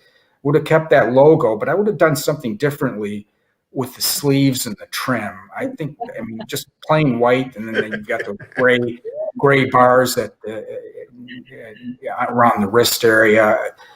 I think that's what probably gives it a more plain look. I would have done maybe something different with the trim. I see a lot of the other teams did do a lot of alterations with their sleeves. Oh, yeah. Mm-hmm. Yeah, sometimes if it's not broken, don't fix it. As I stumble over that saying, Ansar. Thank you so much for joining Art and I. It's been an absolute pleasure to catch up. Thanks glad to be with you guys. Thanks again. That's it for Downtown Hockey Town, brought to you by Labatt Blue Light, refreshingly Canadian Pilsner. Visit your local retailer when safe to pick up some Labatt Blue Light. Great getting to talk some hockey with Ansar. Miss seeing everyone in the locker room for Red Wings games, but for now, we're going to pivot to some baseball. Let's hop into Brush Street Beat, presented by McLaren Healthcare. Today's guest is a returner, MLB.com Tigers reporter, Jason Beck. Jason, how's it going? Good. How are you guys? Very well. Thank you. All right, so to kick things off, I saw that you retweeted an article by MLB.com's Mike Rosenbaum, who slated the Tigers farm system at number 2 in midseason rankings, was number 5 preseason. And he noted prospects like Spencer Torkelson, Riley Green, and Casey Mize, to just name a few. There are a lot more on there. But how do you feel about this rating? Yeah, I was wondering if they were going to be, I thought there would be top 3. I wasn't sure if they would be 1 or 2 or 3. A lot of it depends on how many other organizations graduate prospects that are higher ranked. The Tigers are kind of in that sweet spot to where they were able to get some guys some experience this year, notably Mize and Skubal and Paredes and Cameron, but they still qualify as prospects largely. So they're right at that cusp to where they've got top ranked prospects right on the horizon. They're breaking in right now. They got more on the way, and so this is a good ranking for them. When you look at it, and then they break it down like individually, like tools of individual players. Best hitter, Riley Green. Power, of course, Unleash the Torque. It's Spencer Torkelson. Best runner on the team is Parker Meadows. That kind of surprised me. And then the best arm on the club, as far as prospects go, Jacob De La Cruz. And then field, not much of a surprise, but best athlete is Derek Hill. Is any of that, obviously, does any of that surprise you? The Parker Meadows, his best runner, surprised me too, Art. I thought Derek Hill was going to get that. Derek Hill's got incredible speed, and he's used that to some extent on the base pass, but not. I don't think he's used it as much as he could. Now, part of it involves just getting the technique down and really making the stolen base a big element of his game. But when you watch him around the bases, he can fly. So I don't think he has to apologize for his speed in any aspect. And I honestly would think he would be the fastest. How about Jacob De La Cruz, or pardon me, Jacob? I just renamed him. Jose De La Cruz. I know that he was signed at 16 years old. He seems to be ascending. Could this be a steal for the Tigers? Well, first of all, Art, I know you're confusing, just a subconscious confusion between Jose De La Cruz and former Tigers outfielder Jacob Cruz. But Jose. You got me. Yeah, I know. I figured. Yeah, Jose De La Cruz they like a lot. He was one of their international signings a few years back. He had a really good Gulf Coast League campaign a couple summers ago. Obviously, didn't get a chance to play minor league ball this year with the cancellation of his season, but he was able to go down to instructional league and make an impression there. They like him a lot. They think he has a chance to develop into one of these five-tool type players. And he's got blossoming power. He's got really good athleticism. They think he can be an impact player. I think he's gotten overshadowed a little bit on the international front ever since the Tigers signed Roberto Campos a year ago. And Roberto's kind of a bigger mystery, having come out of Cuba, having not really played much organized ball for a couple of years, just working out in the Dominican with former Tigers outfielder Alex Sanchez. But they like De La Cruz. He doesn't really have to apologize to anybody. We've had him on our rankings, on the MLB Pipeline rankings, really since I guess it was for the last year or so. And he could easily be, top 15. But I think because he's played so little organized minor league ball, it's hard to get a read on him. And some other guys, honestly, I think if you look at the 20 to 30 range, there's a few international guys on there that could easily, based on their talent and their potential, be ranked higher, including Campos. And Friday is the deadline for the 40-man roster submission. What do you think that roster will look like, especially after they just had the instructional league camp and seeing some of these young guys? Well, it's interesting. We just had a story posted today about, some of the decisions that are going to go into that. They only have 3 open 40-man spots, which makes it tight. And, 2 of those are going to be obvious. Matt Manning's got to go on there. Alex Faedo. Basically how it works out is that guys who are drafted or signed out of high school in 2016 or earlier have to go on to be protected, or else they can be claimed in Rule 5 draft. And guys who were drafted out of college in 2017 or earlier have to face the same thing. So Faedo and Manning are obvious ones, being the first-round picks. But you also have Joey Wentz, who, if you remember, after he came over from Atlanta in the Shane Green trade, he had a really good stretch run at Double-A Erie. And then he made an early impression in spring training this season. And then he had some elbow issues, which ended up requiring Tommy John surgery. So they're not expecting him back probably until the middle of next season, probably at the earliest. And so it kind of creates an intriguing situation. If they really wanted to test their luck, they could leave him unprotected and kind of call bluffs on the team to draft him and wait until midseason, knowing that you would probably, unless you get 90 days with him on the active 25, 26 man roster, however it ends up being, you would basically have to go through the same restrictions in 2022.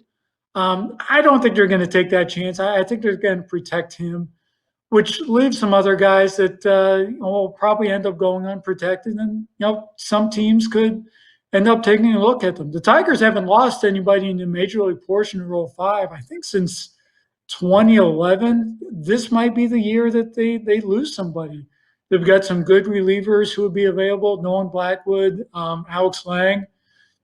They have some guys who could intrigue some teams, especially in an area where you've got some rebuilding clubs who are probably going to look to try to find some undervalued prospects there on the market. It's really interesting, Jason, that, you bring up Rule 5, and the Tigers have actually benefited from that. Garcia, Cruz, a couple of guys that they've gotten the last couple of years. Obviously, Rule 5, if you take a player Rule 5, he has to make your major league roster and stay on it the entire season, or he goes back to the club that you grabbed him from. But is this a good thing? Does this show progress that now the Rule 5 could, for lack of a better term, come back and maybe, tarnish the Tigers a little bit, take somebody that they really don't want to lose? Yes, actually it does. And this was totally expected that they eventually, if you do this right and you have some good grabs and you make some good international signings, you get to the point eventually you don't have enough 40-man roster spots for all these guys. And so, yeah, eventually these guys get exposed, and guys can take a look at them if they think enough of them. It doesn't mean they're going to lose them. It doesn't mean, you're necessarily going to lose a franchise building block, but you lose these complementary pieces that really could end up helping your team. But these tough decisions, it's a sign of progress for this system. And one guy I didn't even bring up was Brady Policelli, which, we saw him in spring training and summer camp as this guy who could play all these different positions. And, on the surface, you wouldn't think he would go.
The Tigers did in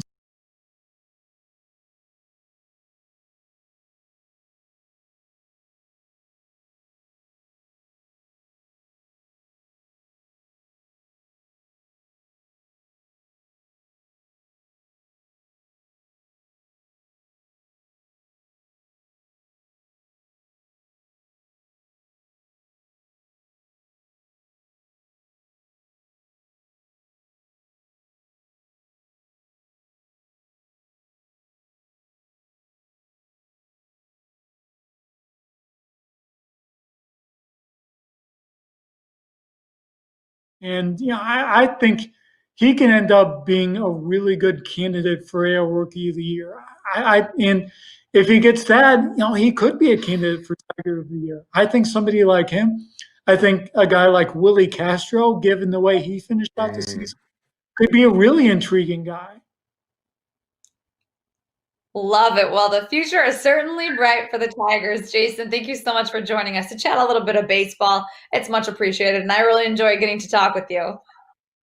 Absolutely. Thanks for having me on. Good to talk hot stove as the weather cools off here. All right. Thank you also to McLaren Health System for sponsoring the Brush Street Beat this week and every week here on The Word on Woodward.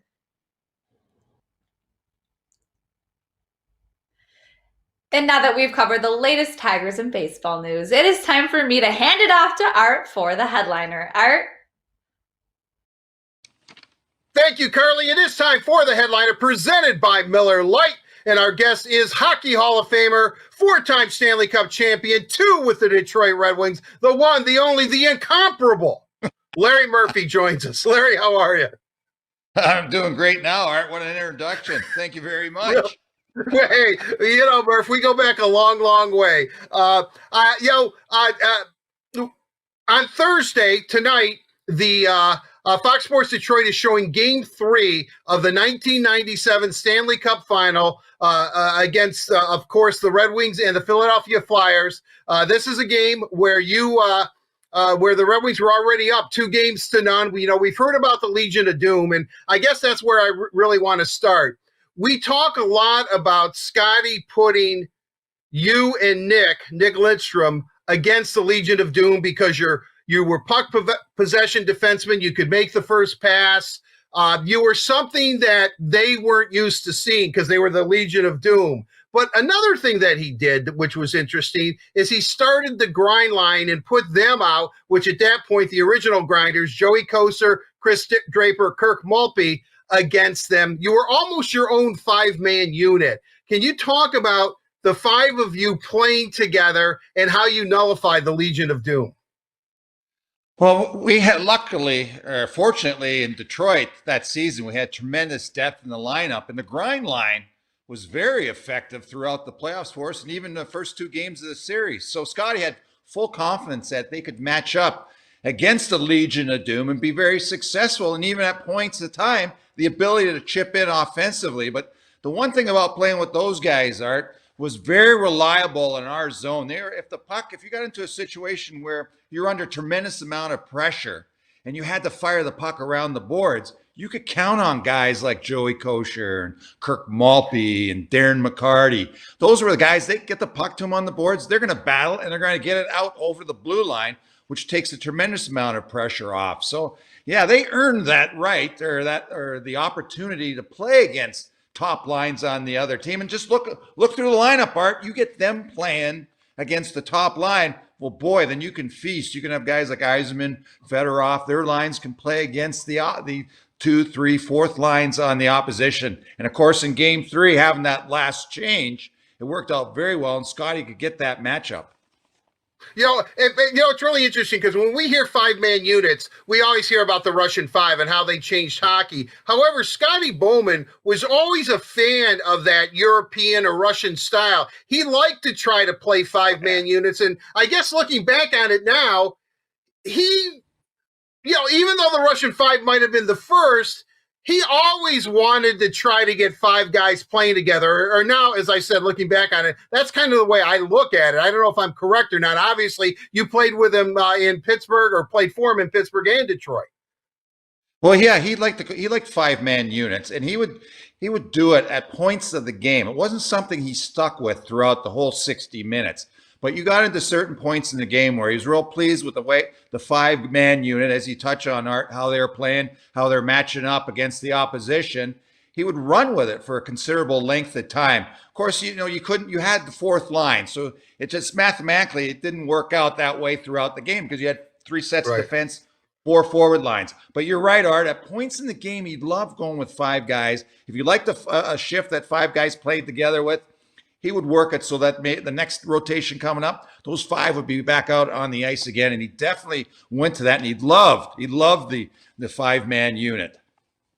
Well, he certainly did. And, I think he's the greatest coach of all time, regardless of sport. I really do, because he was always thinking. God only knows what he was thinking, but he was always thinking. And 9 out of 10 times he was right. So, let's get to Game 3.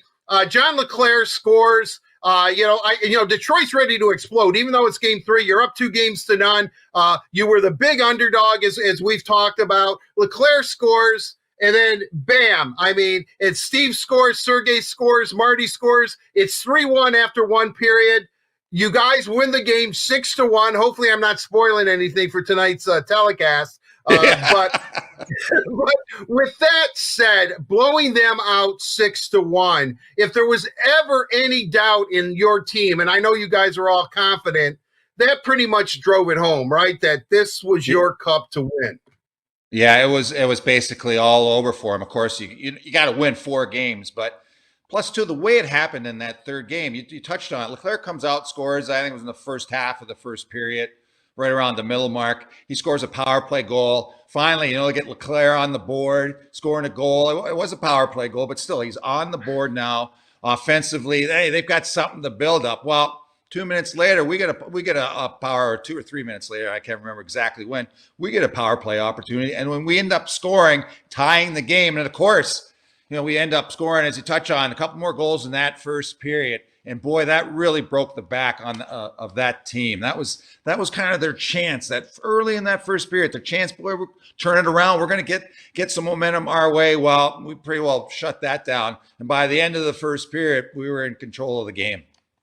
Well, what I like about that, after that game came the head coach, Terry Murray, his famous quote where he said, basically, he called the game, we were in a choking situation, which obviously the East Coast press, especially the Philly press, jumped on it as calling his players chokers. I know you don't try to get caught up, especially what's going on in the other room, Larry, but when you hear that, are you as a player, do you take exception to that? Or are you thinking, my gosh, we're going to sweep. We're going to win this cup in 4 games?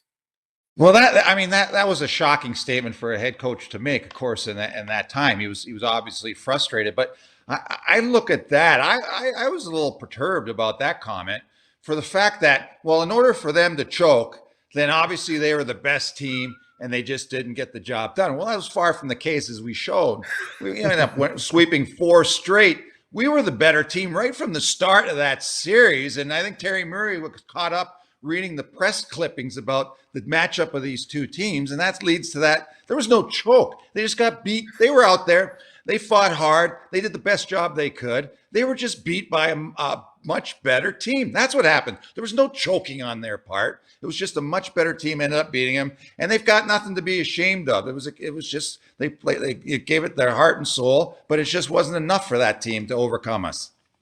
Well, I mean, I think you raise an interesting point. I don't like the word choke, especially in sports, because I know everyone's trying. But really, I think you hit it right on the head. When that kind of comment is made, that is a lack of respect, I think, for both teams involved and the game itself. And granted, I don't want to rake Terry Murray through the coals here, but. And he was frustrated, but when you say something like that, I don't know as a player, if I were playing for him, how I could, let's go win one for the Gipper sort of thing. I don't know if I could bring myself to do that. Yeah, you definitely, you alienate the players, and then then for the guys in the dressing room, it becomes, we've got, let's win it for us. We got to overcome this sort of a negative statement that's made to the media. I'm sure Terry Murray regrets having said it. It's probably emotional time for him, and then realize what exactly he had said at that moment. Yeah, it was just frustration. I guess that's what that comment reeks of, that when you're looking at the circumstances. And I don't know, Art, I'm kind of bouncing on you here, but game 3, it wasn't a clinching game, but I think, and I know, I'm pretty sure you're going to agree with me, that hit that Vladdy had on Howard Chuck in the second period, right. Ended up scoring the 5th goal of the game later on, maybe it was like 30 seconds after the hit. I thought the roof was going to come down in that building.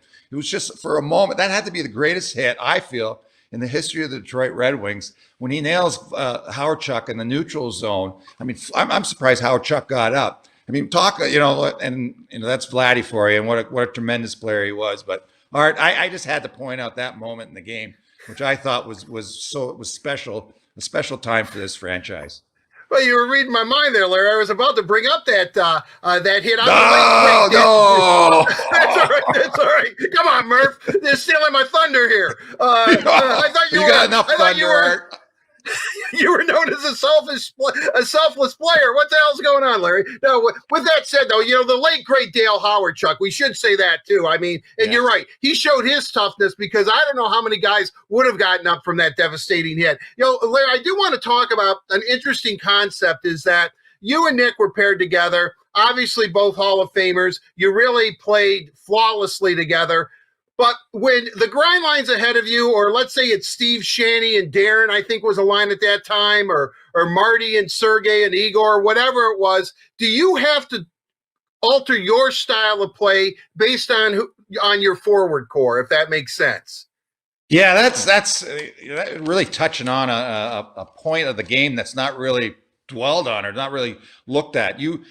There's always the discussion of who you're playing against.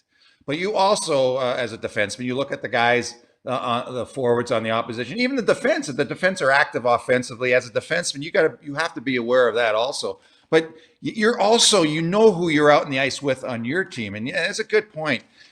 I wouldn't say it's a huge drastic change that you make in terms of the style of play or your approach, but your strengths. And I talked about it earlier on in our discussion, where wrapping the puck around the boards to those guys, to the grind line, they're able to fight, get the puck over the zone. They're going to do whatever it took to get that puck over the zone. That was their strength along the boards. Now you play with a little more finesse type of line. Well, you're thinking more puck possession. You're less likely to wrap it around the boards. You're going to look for that good outlet pass to either the centerman or to the wingers and move the puck under a puck control scenario. So yeah, you do approach it differently, and that's talking about in our own zone.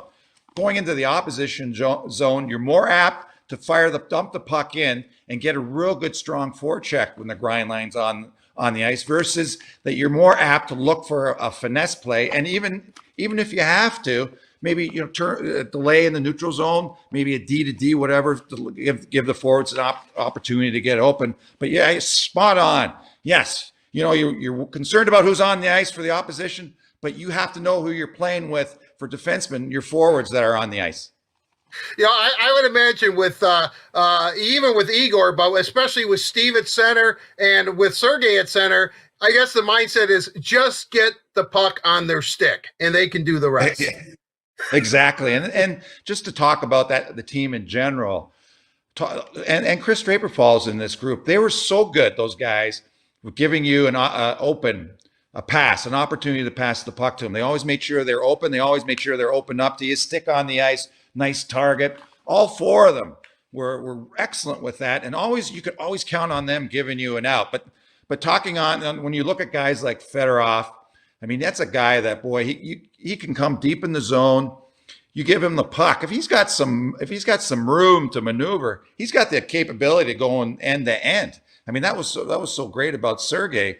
Was, boy, he at points in time, he's a one-man wrecking crew, and you knew it when he was on the ice, boy. You knew option number one was to get him the puck. Right. Well, I mean, he was really a great player. I can remember, and now I'm going to 1998. I'm sure Fox will eventually show this game, but that Saturday night game, I guess the third game in Washington, where they score, and then Sergey goes an end-to-end rush, scores. I always said Kolzig was making a move on the puck as it was bouncing out of the net. I mean, he just fired that puck. I mean, really a tremendous player. Larry, I know we don't have much time left, and I really kind of wanted to, I know that you're eager to get going with Fox Sports Detroit for hockey. I am too. I know the Executive Players Committee, 16 players, 4 of them with Red Wing ties on this committee. Board of Governors is going to meet. I would be under the assumption, and I know we both don't have inside information on this, but if hockey wants to get started anywhere close to January 1st, we should have some sort of decision coming down here quickly. Oh, definitely. You need lead time, and especially more so for the 7 teams that didn't compete after the resumption of play, and the Wings, of course, being one of them. It looks like they're going to get an extra week of training camp, so they actually need a little more time than the other franchises in order to get things up to speed and prepared for camp. So. Yeah, the coaching staff has been working like crazy.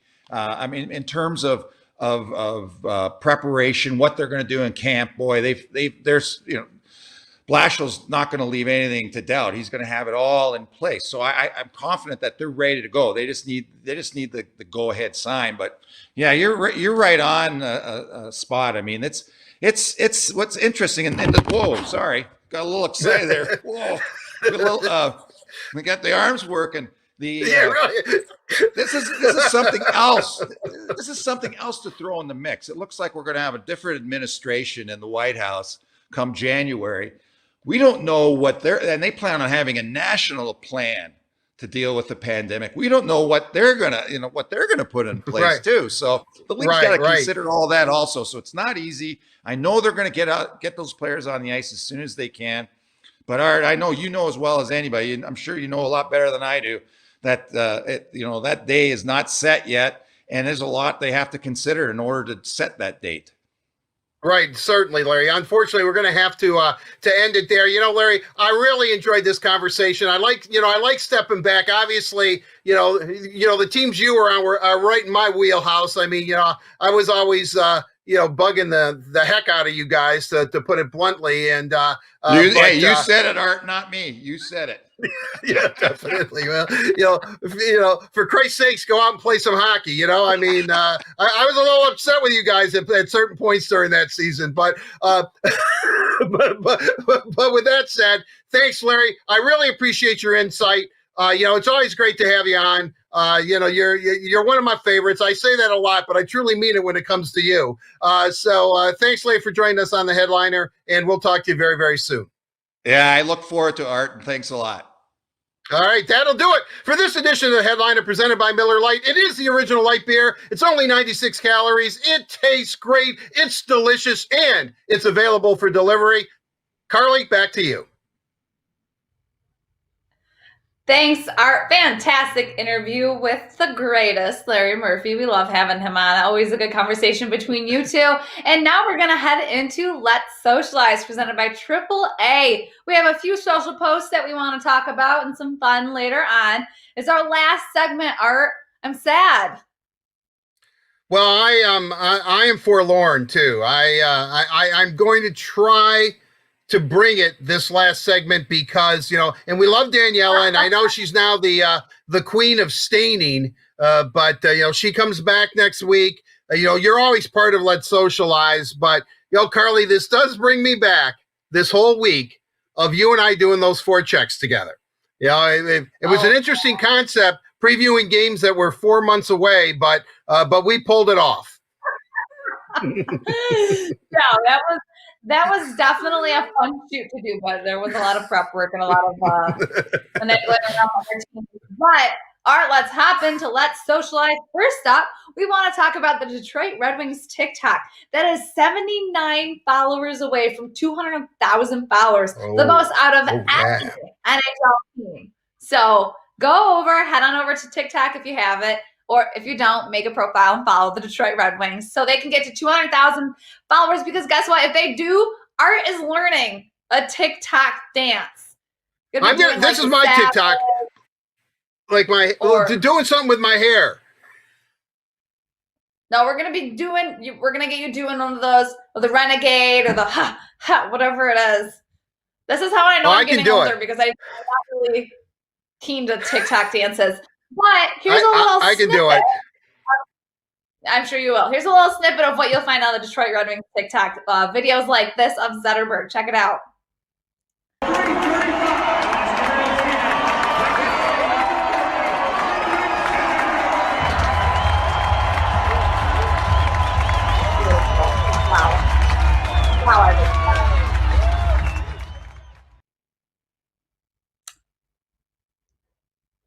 So many things I miss in that video. Zetterberg, Detroit Red Wings hockey, the sound of hockey. Mickey Redmond, I saw him in the corner. I miss him too.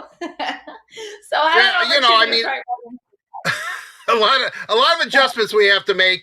It's kind of bittersweet seeing Z out there, because he was obviously a player of his stature, deserved to go out under his own terms. Unfortunately, that back just didn't hold up for him. Had to retire prematurely. But what a great Red Wing. What a great Red Wing, for sure. And then that brings us to our second topic. We want to talk about a young player, a new player, who's on the Detroit Pistons now, Killian Hayes, who was drafted in the first round, as we talked about earlier, last night during the NBA draft. He's from Lakeland, Florida. How cool is that? So the Detroit Tigers giving him a shout out, saying he already has #Detroit roots. So Killian, welcome to Detroit. And hopefully we can get you to a Red Wings game when we have fans in the stands. That'd be pretty cool. Well, yeah. You have to think he's at least a Tigers fan, right? I mean, I don't know anybody who hasn't grown up in Lakeland, Florida, is not a Tigers fan. Now it's like the whole huge sprawling complex the Tigers have in Lakeland. I mean, I think the Tigers, and correct me if I'm wrong, but I think the Tigers in as far as Major League Baseball teams, they have had the longest constant spring training site. They have been in Lakeland, I think, since the 30s all the way up now to 2020. So, I mean, Lakeland, when you think Lakeland, even people in Florida, God only knows what they're really thinking. But when they're thinking Lakeland, Florida, I am sure that Publix and the Detroit Tigers are top of mind. I love that. Yeah, so very cool. Hopefully, maybe someday we can get him on the Word on Woodward and talk to him a little bit about Tigers. And I hope so, without question. I want to get Troy Weaver on too. Yeah, let's get him on. Start making the phone calls. All right, I know they'll answer you. Okay, Carley, I will. All right. After the show, because we have one more thing to talk about, and I'm going to need you for that. Full attention, because what I want to do is bring back what you were talking about earlier in the show with the cranberries coming out of the can. So we found, look at that. I You see the I mean that that just looks absolutely delicious. I mean, look at that, and you just cut them up, oh, I mean, it is wonderful. That's something in your contraption of like turkey and stuffing and corn and mashed potatoes and all that. You put a little bit of the cranberry jelly on it. I mean, you have a meal that you will always remember. That was delicious. I compliment the staff on finding that. Look at, I mean, it just, I mean, that's good eating. That is good eating. I mean, look at that. I mean, look, and I love the, I don't know if it's my screen or not, but it's kind of shaking, just like it does when you kind of, and you see, it jiggles. Al Scott. Al Scott did an excellent job. I compliment you, Al. I salute you, my friend, because seriously, because you really, if you open it up, and this is the way you have to do it. You have to open it up with a can opener, obviously, and then you have to shake it. And it's going to take a while. You can feel it kind of moving in there, and then it's all one boom. And then when it comes out, it hits the plate just like that, and it starts to shake. And it is fabulous. It's absolutely delicious. That is Thanksgiving. That is what Thanksgiving is all about. Why do you have to shake it? Well, because you can't get it out. It's like air packed tight. So when you open it up and you look at it, it's just there. And, I guess you could spoon it out, but there's no way. Then you have to just turn it upside down. You have the plate right there and you just start shaking it. And it starts to move. You'll hear like, and then it goes like that. And then it all just falls out right on the plate and it starts shaking and it looks just like the can. As you can see, it has the imprints of the can on the inside of the can, and you just sit there and go, oh man, I cannot wait to dive into this stuff. Where's the knife? Let me cut it up into like 8 little circles or whatever, and then pass it out to the family and everybody. It's like, it's like Oliver Twist, please, sir, may I have some more? I mean, because it's that good. And you have to have more than one can because the family is going to goes crazy for it. So you have to have 3 or 4 of these, And and I'll tell you what, it's kind of like people are trained. When you open that up and you start shaking it and you hear that when it all comes out, it's much like, any pet owner knows when it's time for treats or to feed your animal, they can be in a dead sleep and they can be miles away practically. But when they hear the can open up or whatever, man, they're like right on top of you. That's how canned cranberries is too. Once you open it, you shake it up, it kind of in one full swoop comes out there and then it's shaken. Suddenly your whole thing, you're the best guy in the whole family because everybody's just lined up with their plate. Yes, they want it. Please give me some. One more time. I need to see the jiggle one more time. Really, it's great. That's a great, Al, great job there. Look at that. Look, I mean, who would look at that? Exactly how it goes. Look at that. Look, I am overwhelmed with emotion when I look at that. It really, a week from today, I cannot wait.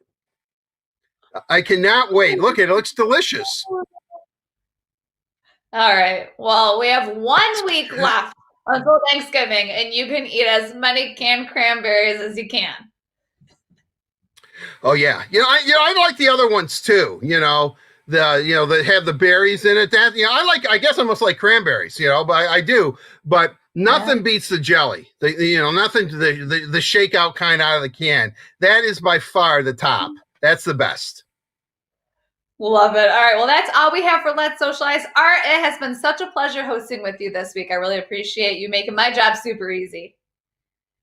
Well, it's my pleasure too, Carly. I mean, it's always fun. I mean, this is, I always feel it's like a privilege to do something like this. It's, it's great. Especially what I like about it is we do have a lot of fun on it. It's a very informative show and, a lot of stuff that we, being able to do this. And, I've always said this. I have always said this. It beats working for a living. Truly, and I mean this, because there are a lot of people that, and I know a lot of people, unfortunately, are out of work right now, but, a lot of people that really, really work hard, they have jobs that, that they have to go out and, really, bust their hump. And, and not that, this kind of job here is, it's fun. There used to be times where I can remember when I was a much younger man, I'd be driving in from Ann Arbor, and I'd be like, oh, I just don't feel like working today, and I'd be like, man, boy, I wish I could take today off. And then as I was driving down the freeway, I would see these factories and office buildings, the whole freeway was lined with them. And it was like, dude, what are you complaining about? These are people that are actually working, they're being productive. They're doing for society. You're going to go to, at this point it was, you're going to go to Joe Louis Arena, watch these clowns skate around the ice for a while and then talk to him and then go on the radio and talk about it. Give me a break. You don't even work, and it's true. I love doing this. It is a lot of fun. We work with great people. This show is just, from top to bottom, the staff is just excellent. And, I just enjoy it. And then, and then getting around, like, look at Murph, look at Larry Murphy. I was like, when Larry Murphy got to Detroit, I was really, because I followed him, I knew, King and Pittsburgh and all that kind of stuff. And I'm sitting there going, wow, this guy is a really heavy hitter. He's like a really legendary player. I know that in Toronto, for whatever reason, he was, not that popular, but I knew Larry was a great player.